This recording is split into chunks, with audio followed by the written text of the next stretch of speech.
উফ, গণিতটি এতটাই কঠিন যে সমাধান করা যায় না।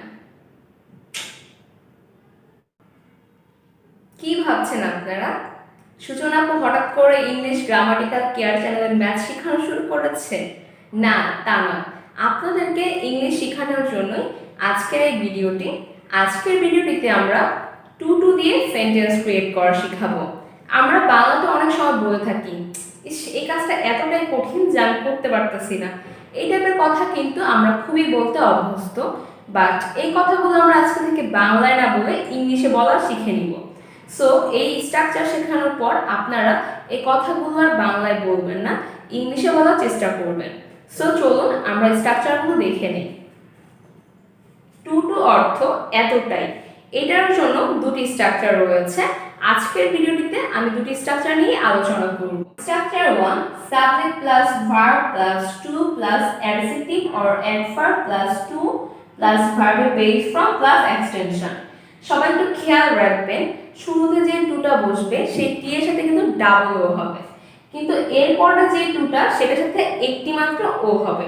সো আপনারা কিন্তু এটা আবার প্যাচে লাগিয়ে ফেলবেন না। সো এইখানে অ্যাডজেক্টিভ বা অ্যাডভার্ব হচ্ছে পার্টস অফ স্পিচ। অ্যাডজেক্টিভ কোনগুলো? যে ওয়ার্ড নাউন বা প্রোনাউনের দোষ, গুণ, সংখ্যা, অবস্থান বোঝায় তাকে অ্যাডজেক্টিভ বলা হয়। আর অ্যাডভার্ব কি? অ্যাডভার্ব হচ্ছে ভার্ব বা ক্রিয়া কখন কিভাবে সংগঠিত হচ্ছে সেটা বোঝানোর জন্য আমরা যে পার্টস অফ স্পিচটা ইউজ করি সেটাকে অ্যাডভার্ব বলা হয়। সো এইভাবে আমরা অ্যাডজেক্টিভ বা অ্যাডভার্ব দুটো থেকে যে কোনো একটা বসাবো, দেন এই স্ট্রাকচারটি অ্যাপ্লাই করব। সো চলুন আমরা এই স্ট্রাকচারটি দিয়ে কয়েকটি এক্সাম্পল দেখে নিই। Example 1, he is too dishonest to speak the truth. সে এতটাই অসৎ যে সে সত্য কথা বলতে পারে না। এখানে স্ট্রাকচার অনুযায়ী শুরুতে সাবজেক্ট, দেন ভার্ব বসেছে, দেন টু, দেন একটি অ্যাডজেক্টিভ বসেছে। ডিসঅনেস্ট মানে অসৎ, এটা একটি অ্যাডজেক্টিভ। দেন স্ট্রাকচার অনুযায়ী টু, তারপর হচ্ছে ভার্বের বেস ফর্ম, তারপর এই দ্য ট্রুথ হচ্ছে আমাদের এক্সটেনশন। সো আমরা এই স্ট্রাকচারটি অ্যাপ্লাই করে নতুন একটি সেন্টেন্স ক্রিয়েট করলাম। সেন্টেন্সটি হচ্ছে he is too dishonest to speak the truth.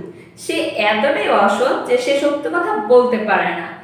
Next example, the girl is too silly to understand the simple matter. বালিকাটি এতটাই বোকা যে সে একটি সাধারণ বিষয় বুঝতে পারে না।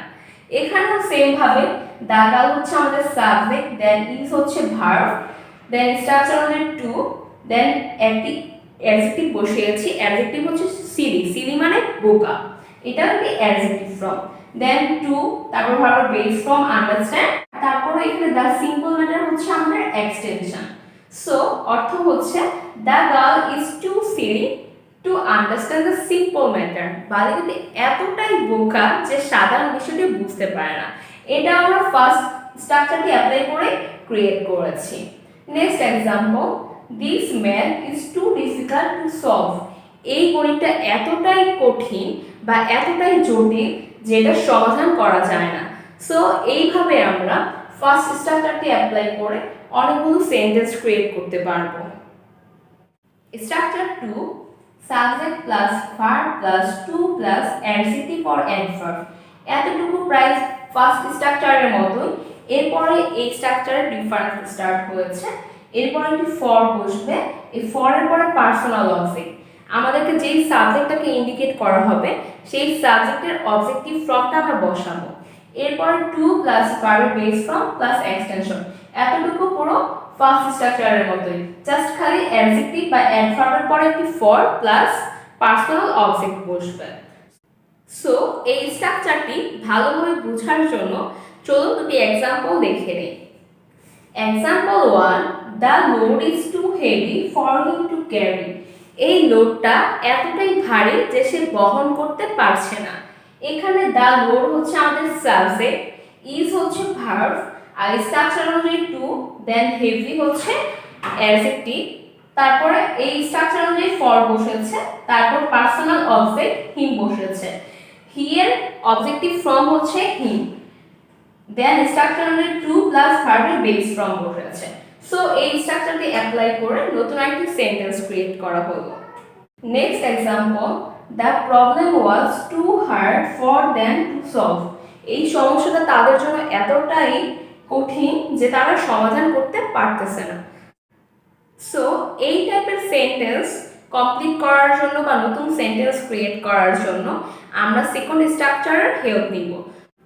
আশা করছি যারা আমরা আজকের ভিডিওটি দেখেছেন তারা আজকে থেকে এতটাই কঠিন করতে পারছি না বা বোঝানো যাচ্ছে না, সমাধান করতে পারছি না, এই টাইপের কথাগুলো আর বাংলায় না বলে এই টু ইউজ করে স্ট্রাকচারগুলো অ্যাপ্লাই করে খুব সুন্দরভাবে ইংলিশে সেন্টেন্স ক্রিয়েট করবেন।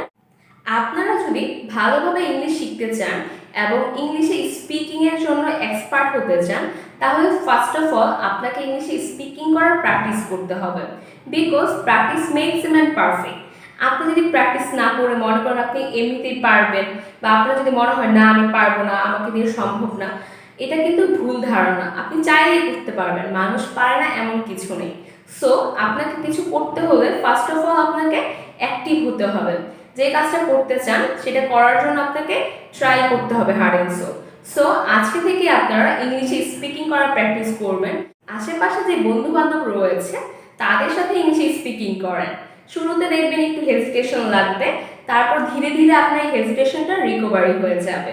দেখবেন আপনিও একদিন খুব সুন্দরভাবে ইংলিশে স্পিকিং করতে পারছেন। তখন মনে হবে যে আজকে আমি successful English speaker. So all the best for you. আপনাদের জন্য অসংখ্য শুভকামনা রইল। All the best for you learning English. আজকের ভিডিওটি শেষ করার আগে আপনাদেরকে একটা রিকোয়েস্ট করছি, যারা এখনও আমার চ্যানেলটি সাবস্ক্রাইব করেননি প্লিজ চ্যানেলটি এখনই সাবস্ক্রাইব করে পাশে থাকা বেল আইকনটি ক্লিক করে রাখেন, যাতে নতুন নতুন সব ভিডিওর আপডেট আপনারা সবার আগে পেতে পারেন। পরিশেষে আপনাদের সুস্থতা কামনা করে আজকের মতো বিদায় জানাচ্ছি। ভালো থাকবেন, সুস্থ থাকবেন এবং আমার জন্য অনেক অনেক দোয়া করবেন। আল্লাহ হাফেজ। আসসালামু আলাইকুম।